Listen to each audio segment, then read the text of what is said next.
नमस्कार दोस्तों, स्वागत है आपका एडवांस इंजीनियरिंग क्लासेस के हमारे इस डिजिटल प्लेटफॉर्म पर। दोस्तों, हम देख रहे हैं अपने शॉर्ट वीडियो के सिस्टम में या शॉर्ट वीडियो के लेक्चर में। शॉर्ट वीडियो के लेक्चर में हमने पिछले लेक्चर में हमने देखा था महत्वपूर्ण जो बैटल्स हुई हैं, महत्वपूर्ण जो युद्ध हुए हैं उनके बारे में। इस वीडियो का उद्देश्य है बहुत से कम समय में आपको वो महत्वपूर्ण जानकारी उपलब्ध करा देना जो आपके एग्जाम के पॉइंट ऑफ व्यू से बहुत आवश्यक होती है, जहां से एक लाइन से ही आपके क्वेश्चन बन जाते हैं, जहां कुछ बेसिक इंफॉर्मेशन से ही आपके क्वेश्चन सॉल्व हो जाते हैं। क्योंकि आप टेक्निकल एग्जाम की तैयारी करते हैं या एसएससी के एग्जाम की तैयारी कर रहे हैं, टेक्निकल एग्जाम में जो भी एग्जाम होते हैं, देखिएगा वहां पे जीएस का पोर्शन कम होता है। उस जीएस के पोर्शन में एक पोर्शन होता है भाई हिस्ट्री है, ज्योग्राफी है। तो इन चीजों में डिटेल पढ़ना का अगर आप बहुत लंबा समय खर्च नहीं कर सकते, क्योंकि आपका ठीक जाता है समय काय में जाता है, टेक्निकल सब्जेक्ट में जाता है। तो ऐसे में हमारे शॉर्ट वीडियो आपके बड़े काम आ सकते हैं, जहां पे आप 10 से 15 मिनट खर्च करके ठीक है सारी इंफॉर्मेशन एक साथ प्राप्त कर सकते हैं कम से कम समय में। क्लियर है? तो चलिए, तो इससे पहले हम देख चुके हैं ठीक है बैटल्स वाला टॉपिक, जिसमें महत्वपूर्ण युद्ध देखे थे हमने पानीपत से लेकर ठीक है जो युद्ध हुए हैं हमारे, चाहे कलिंग का युद्ध हुआ हो, पानीपत का युद्ध हुआ हो, दशराज युद्ध हुआ हो, सारे युद्ध हमने देखे थे तराइन प्रथम से लेकर तराइन द्वितीय तक। क्लियर है? आज हम देखने वाले हैं महत्वपूर्ण पुस्तकें जो प्राचीन भारत की, ऐसे ही हम मध्यकालीन पुस्तकें और फिर आधुनिक काल की पुस्तकों के बारे में पढ़ेंगे। तो हमारा कोशिश होगी कि 15 से 16 मिनट में, 14 से 15 मिनट में ही इस टॉपिक को पूरा कवर कर दें, ताकि वन लाइनर क्वेश्चन अगर आ जाता है आपका तो आसानी से सॉल्व हो जाएगा। तो चलिए देखते हैं। तो सबसे पहला जो हमारा आता है वो क्या है ठीक है, सबसे पहले है भाई कालिदास। कालिदास की कितनी किताबें हैं? कालिदास की याद रखिए 7 किताबें मानी जाती हैं वैसे तो, याद रखिएगा। तो मेघदूतम है, मालविक अग्निमित्र है, अभिज्ञान शकुंतला है, ठीक है, कुमार संभव है, रघुवंशम है, ठीक है, ऋतु संहार है, याद रखिएगा। ये सब महत्वपूर्ण रचनाएं हैं जो अपने आप में क्या है ठीक है, एक और देख सकते हैं, याद रखिएगा। ये महत्वपूर्ण रचनाएं हैं जो कालिदास की कृतियां मानी जाती हैं। कालिदास का सबसे जो फेमस नाटक है, याद रखिएगा, वो कौन सा है? सबसे फेमस नाटक है अभिज्ञान शकुंतला। यहां से क्वेश्चन बनता है, क्लियर रखिएगा। इसके अलावा एक और रचना है, एक और रचना लिख सकते हैं आप, वो है विक्रमो वर्षीय, याद रखिएगा, विक्रमो वर्षीय। विक्रमो वर्षीय क्या है? ये कुल मिला के कालिदास की 7 रचनाएं देखने को मिलती हैं। और कालिदास कहाँ के थे? कालिदास थे, याद रखिए, मध्य प्रदेश के उज्जैन के, याद रखिएगा। ठीक है, किसके दरबार में थे? चंद्रगुप्त सेकंड के दरबार में थे। जो गुप्त डायनेस्टी के शासक हैं, चंद्रगुप्त सेकंड के दरबारी कवि थे कालिदास। यहां से क्वेश्चन बन सकता है, याद रखिएगा। तो कालिदास की कौन कौन सी किताबें हैं? कुल 7 किताबें हैं। कौन कौन सी किताबें हैं? मेघदूत है, मालविक अग्निमित्र है, अभिज्ञान शकुंतलम, कुमार संभव, ऋतु संहार, रघुवंशम, विक्रम वर्षीय, ये महत्वपूर्ण किताबें हैं कालिदास की। इसके अलावा नाटक में, नाटक सबसे महत्वपूर्ण नाटक, इतिहास का सबसे प्रसिद्ध नाटक माना जाता है और संस्कृत का सबसे बड़ा नाटक माना जाता है अभिज्ञान शकुंतला। और कालिदास का जन्म कहाँ हुआ? उज्जैन में माना जाता है। और कालिदास किसके दरबारी कवि थे? चंद्रगुप्त सेकंड के दरबारी कवि थे। फिर आते हैं पतंजलि, और पतंजलि का नाम याद रखिएगा, हमेशा योग के लिए फेमस है, याद रखिएगा। तो योग विद्या को घर घर तक पहुंचाया या योग विद्या को भारत में स्थापित किया किसने? जनक माने जाते हैं पतंजलि। और 2 किताबें लिखी, योग सूत्र और महाभाष्य, याद रखिएगा। ये महाभाष्य और योग सूत्र क्या है? पतंजलि के द्वारा लिखी गई महत्वपूर्ण पुस्तकें हैं, जिसमें योग विद्या की सार्थकता को प्रदर्शित किया गया है। तीसरे आते हैं वेद व्यास। वेद व्यास की सबसे महान रचना है महाभारत, याद रखिएगा। ये विश्व का सबसे बड़ा महाकाव्य है, याद रखिएगा। ठीक है, विश्व का सबसे लंबा महाकाव्य है अपने आप में, कौन सा? महाभारत। तो महाभारत को क्या मानते हैं? याद रखिए, सुना होगा नाटक, कहानी, काव्य, महाकाव्य। तो ये क्या है? महाकाव्य है, याद रखिएगा। इसमें कितने पर्व हैं, कितने अध्याय हैं? 18 पर्व हैं। ठीक है, क्योंकि महाभारत का युद्ध 18 दिन चला था, 18 पर्व हैं, याद रखिएगा महाभारत में। और महाभारत में कितने श्लोक हैं? महाभारत में याद रखिएगा 1,24,000 श्लोक हैं। कितने श्लोक हैं? 1,24,000 श्लोक हैं। इसका जो प्राचीन नाम है वो क्या नाम था महाभारत का? महाभारत का जो प्राचीन नाम था, इसे कहते थे जय संहिता। क्या कहते थे? जय संहिता, क्योंकि प्रारंभ में इसमें केवल 5,500 श्लोक थे, याद रखिएगा। क्लियर है? तो यहां से क्वेश्चन बन जाता है। अब आता है सांख्य सूत्र। सांख्य सूत्र अपने आप में किसने दिया? सांख्य सूत्र दिया कपिल मनु ने। ठीक है, ऋषि मुनि थे कपिल मुनि। तो कपिल मुनि ने आपके सांख्य सूत्र दिया। यही सांख्य सूत्र क्या है? यही सांख्य सूत्र वेदांत पर आधारित है, याद रखिएगा। याद क्लियर है यहां तक? तो वेदांत पर आधारित है और भारत का सबसे प्राचीन दर्शन है अपने आप में, फिलॉसफी है प्राचीन दर्शन। और इसी दर्शन को आधार बनाकर देखिए गौतम बुद्ध ने इसी दर्शन का अध्ययन किया था, याद रखिएगा। ठीक है, तो गौतम बुद्ध का जो दर्शन है वो किस पर टिका हुआ है? वो भी सांख्य दर्शन पर टिका है, कपिल मुनि के। ठीक है। भर्तरी की बात करें तो भर्तरी कहाँ जन्म कहाँ पे हुआ, भर्तरी का जन्म हुआ उज्जैन में, याद रखिएगा। याद रखिए भर्तरी की गुफाएं पूछते हैं आपसे, तो भर्तरी की गुफाएं कहाँ पर हैं, ये भी हैं उज्जैन में। क्लियर है। जो उज्जैन के राजा थे विक्रमादित्य सेकंड, उनके बड़े भाई हैं भर्तरी। भर्तरी ने 3 किताबें लिखी, वैराग्य शतक, नीति शतक, श्रृंगार शतक, इसलिए इसको त्रिशतक भी कहा जाता है। क्या कहते हैं, इसे त्रिशतक भी कहते हैं। क्यों कहते हैं, क्योंकि 3 किताबें हैं, याद रखिएगा। तीनों के नाम पीछे लिखा था शतक, तो वैराग्य शतक, नीति शतक और आपके श्रृंगार शतक, ये 3 किताबें लिखी हैं भर्तरी ने। और भर्तरी कहाँ के थे, मध्य प्रदेश के उज्जैन के थे। विक्रमादित्य जो शासक थे उनके बड़े भाई थे। इन्होंने राजपाट छोड़कर सन्यासी जीवन जिया, याद रखिएगा। कल्हड़ की बात करें, कल्हड़ की सबसे फेमस किताब कौन सी है, राजतरंगिणी। इसमें क्वेश्चन पूछा था राजतरंगिणी में हमें क्या जानकारी मिलती है, कश्मीर के इतिहास की जानकारी मिलती है। याद रखिए पांडवों के सबसे छोटे भाई कौन है, याद रखिए वो है सहदेव। सहदेव ने जो कश्मीर में अपना रियासत स्थापित की थी, अपना क्षेत्र स्थापित किया था, अपना राजपाट स्थापित किया था, ठीक है, उसके विषय में जानकारी मिलती है हमें कश्मीर के इतिहास से, याद रखिएगा।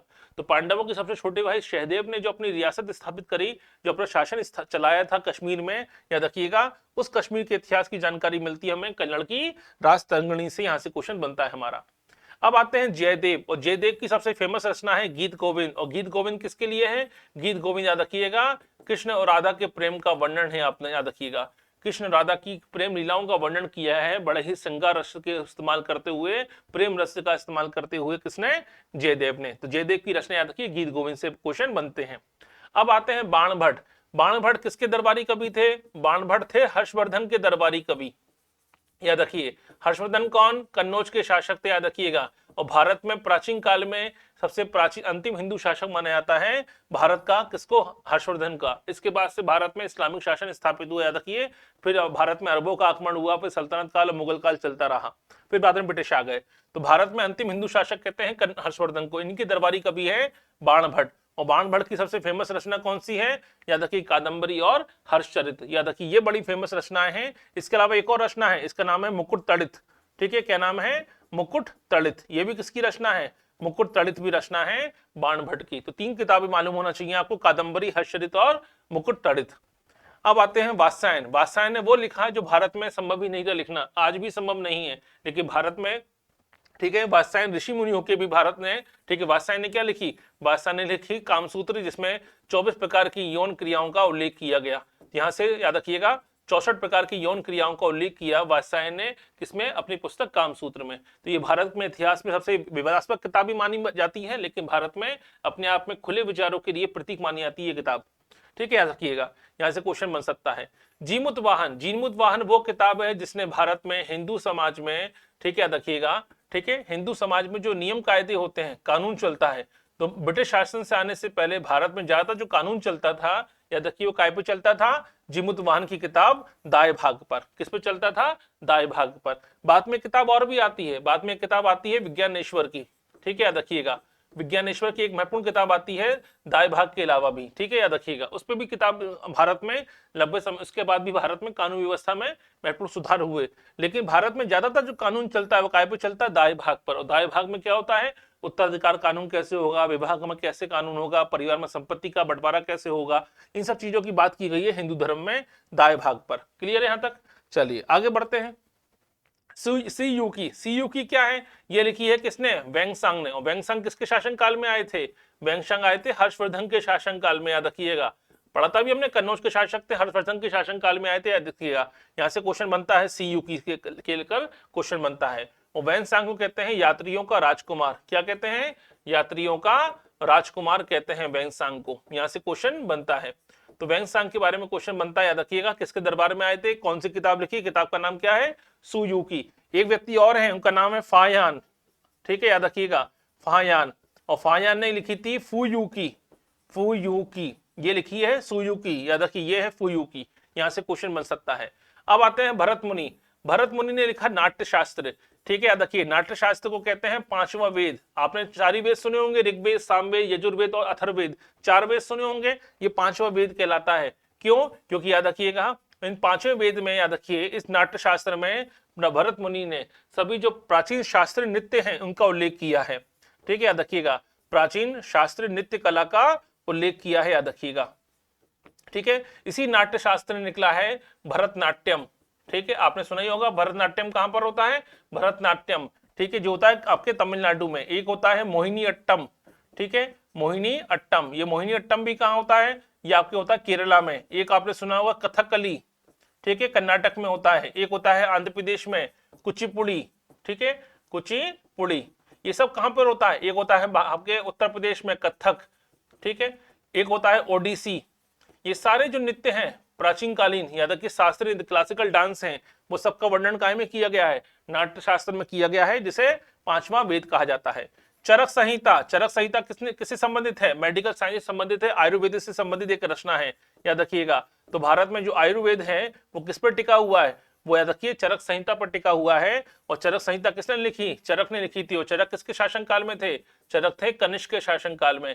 किसके शासन काल में थे, कनिष्क के शासन काल में। कनिष्क कौन था, कुषाण वंश का शासक था, याद रखिए, यहां से कुछ जानकारी मालूम होनी चाहिए। अब आते हैं अश्वघोष। अश्वघोष भी कौन है, अश्वघोष भी कनिष्क का दरबारी विद्वान है, याद रखिएगा, कनिष्क का दरबारी विद्वान था, कनिष्क के शासन काल में था।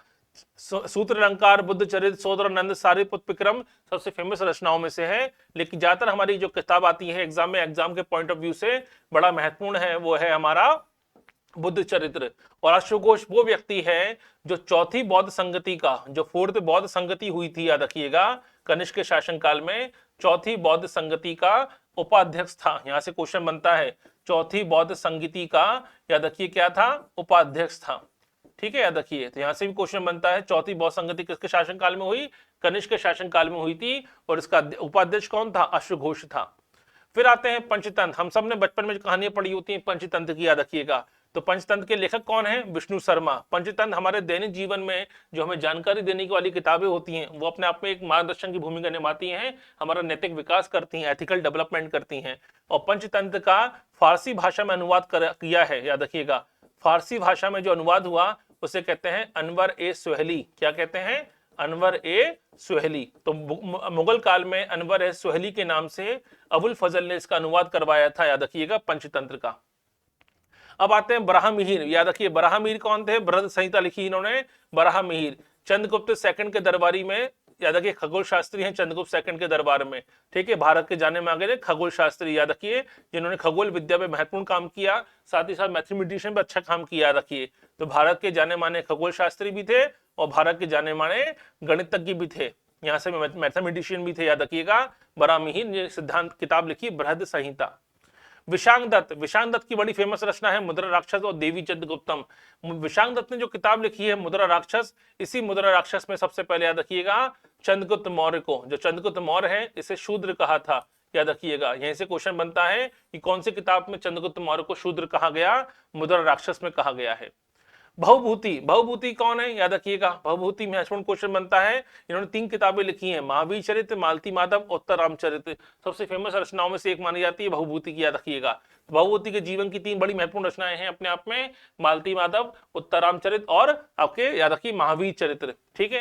उत्तर रामचरित्र अपने आप में क्या है, रामायण का एक अलग से पूरा वर्णन है, किसके, ठीक है, एक अलग से व्यू से लिखा गया है, सीता के दृष्टिकोण से। चलिए, अब आता है पाणिनि। पाणिनि की अष्टाध्यायी, ये आपके संस्कृत व्याकरण पर लिखा गया पहला ग्रंथ है।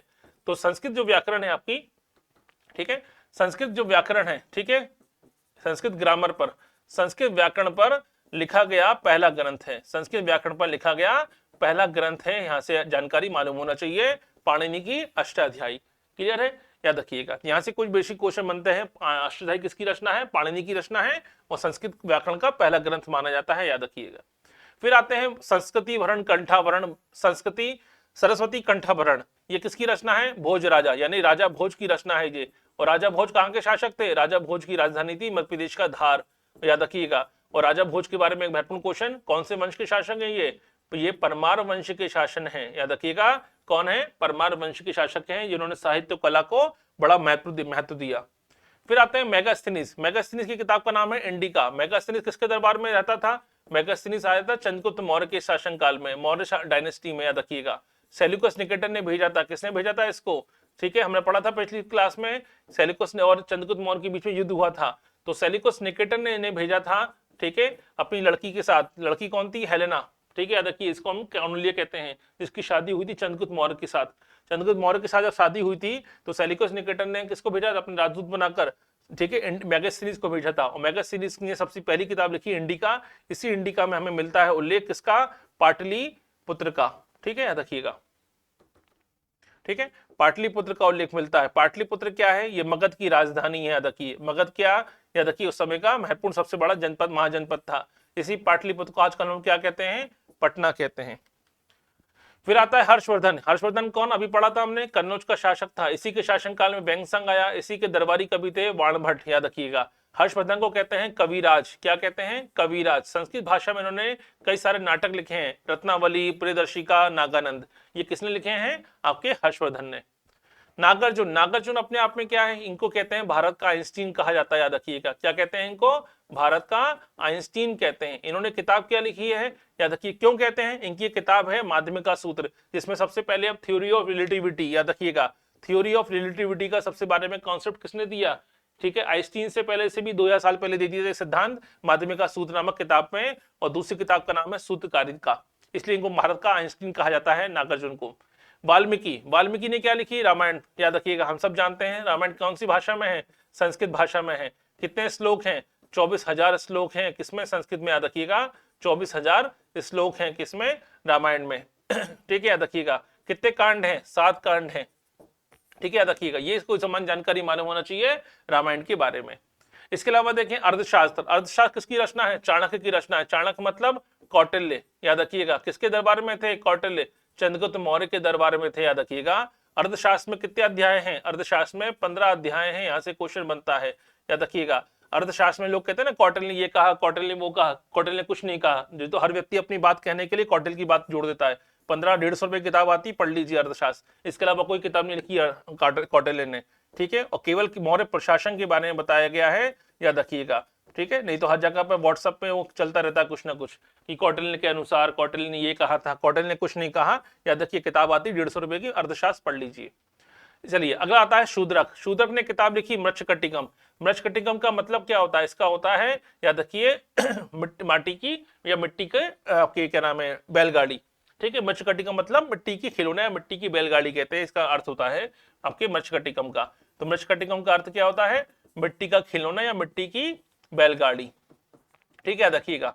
मृच्छकटिकम जो है अपने आप में, इसमें एक प्रेम कहानी का वर्णन है, याद रखिएगा। ठीक है, किसका वर्णन है, इसमें है बसंत सेना, क्या नाम है इसका, बसंत सेना और चंद्रमुखी, याद रखिए, चंद्रवत। ठीक है, इनके प्रेम का वर्णन किया गया है इस किताब में, मृच्छकटिकम में। क्लियर है यहाँ तक। तो ये है हमारे सामान्य जानकारी। फिर आते हैं आर्यभट्ट। आर्यभट्ट ने सिद्धांत दिया सूर्य सिद्धांत, याद रखिएगा। आर्यभट्ट कौन है, आर्यभट्ट है खगोल शास्त्री, खगोल शास्त्री है, याद रखिएगा। ठीक है, और आर्यभट्ट को ही हम कहते हैं क्या, कि दशमलव का आविष्कार किया था, ऐसा माना जाता है। ठीक है, शून्य का आविष्कार किया, दशमलव के बारे में बताया आर्यभट्ट ने। और आर्यभट्ट के नाम पर ही भारत का पहला सैटेलाइट भी बनाया गया था, याद रखिएगा, 1975 में। आर्यभट्ट से क्वेश्चन बन सकता है कि चंद्रगुप्त सेकंड के दरबार में थे, काय में थे, चंद्रगुप्त सेकंड के दरबार में थे, याद रखिएगा। और सूर्य सिद्धांत दिया, बताया था खगोल शास्त्र के बारे में, ग्रहों के बारे में, सूर्य की स्थिति के बारे में, पृथ्वी की घूर्णन गति के बारे में, इन सब चीजें बताई हैं सूर्य सिद्धांत में आर्यभट्ट ने। तो ये है हमारी कुछ महत्वपूर्ण पुस्तकें। बड़े शॉर्ट तरीके से हमने जल्दी से लिंक को पढ़ा, ताकि एक लाइन में क्वेश्चन अगर आ जाए। बुक्स वाले टॉपिक में याद रखिए, हमें बुक पढ़नी है, उनके राइटर का नाम पढ़ना है, और कोई मेजर उसमें कोई टॉपिक हो या कोई अच्छी सी कैरेटिक्स हो, विशेषता हो, तो वो जानकारी होनी चाहिए। क्लियर है यहाँ तक। अगले मिलेंगे अगले एक नए शॉर्ट वीडियो के साथ, जिसमें हम पढ़ेंगे मध्यकालीन इतिहास की, यानी मेडिवल हिस्ट्री की जो महत्वपूर्ण किताबें हैं उनके बारे में। तो बने रहिए हमारे साथ, फिर फेसबुक के माध्यम से, टेलीग्राम के माध्यम से, इंस्टाग्राम के माध्यम से। मिलते हैं अगले लेक्चर में। धन्यवाद।